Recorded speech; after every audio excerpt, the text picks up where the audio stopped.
Bonsoir, mesdames et messieurs. Nous avons convoqué cette séance extraordinaire du Conseil municipal pour adopter le programme triennal d'immobilisation pour les années 2022, 2023 et 2024. Avant 2020, ce plan était adopté en séance extraordinaire en même temps que le budget au mois de décembre. Cette année encore, considérant la préparation que nécessite chaque projet avec tout le processus d'appel d'offres public, nous avons voulu de nouveau prendre de l'avance. Certains travaux pourront donc en principe débuter dès la fonte des neiges après l'hiver 2022. Toutefois, certains projets plus spécifiques, comme le réaménagement de parcs ou la réfection de chaussées, seront déterminés par le prochain conseil municipal qui sera élu le 7 novembre prochain. Nous voulons lui laisser toute la marge de manœuvre possible pour réaliser des projets dans tous les champs d'activité. De toute façon, il ne s'agit que de prévisions de coûts et des enveloppes budgétaires qui seront consenties dans chacun des volets.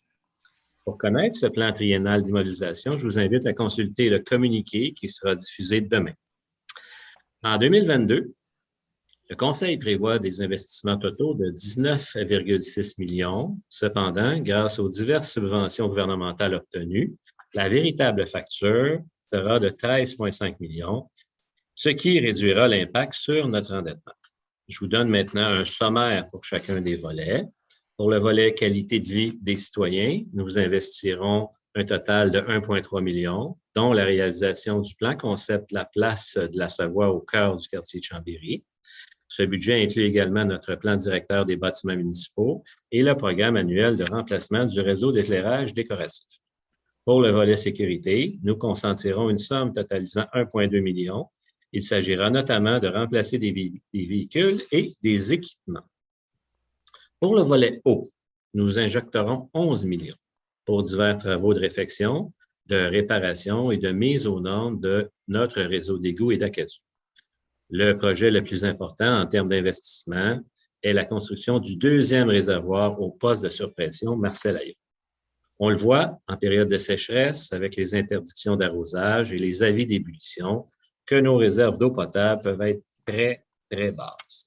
Même si l'usine de Sainte-Thérèse fournit l'eau nécessaire à nos besoins grâce à la rivière des Mille-Îles, la construction de ce deuxième réservoir nous permettra de compter sur une nouvelle réserve d'eau potable en cas d'extrême urgence.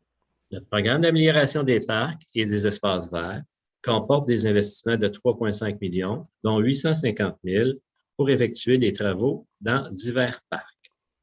Enfin, nous consacrerons 2,6 millions pour des travaux de réparation des chaussées.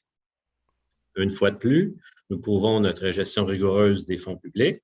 Remercier l'équipe de direction ainsi que l'ensemble des directrices et directeurs qui ont préparé ce programme. Merci et bonne soirée.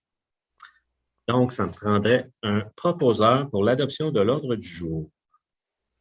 Je propose, Monsieur le maire. Merci beaucoup, Mme Poulin. Est-ce que j'ai un appuyeur? Je vais l'appuyer, Monsieur le maire. Merci beaucoup, Mme Ruel. Le point 3.1, l'approbation du programme des immobilisations 2022, 2023, 2024. Alors, je propose d'approuver le programme des immobilisations pour les années 2022, 2023, 2024, tel que soumis. Merci beaucoup, Mme Collin. Est-ce qu'il y a un appuyeur? Oui, Monsieur le maire, je vais l'appuyer. Merci beaucoup, Mme Poulin.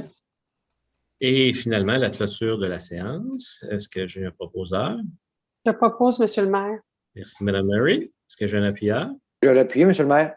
Merci beaucoup, M. Marino. Merci. Bonne soirée.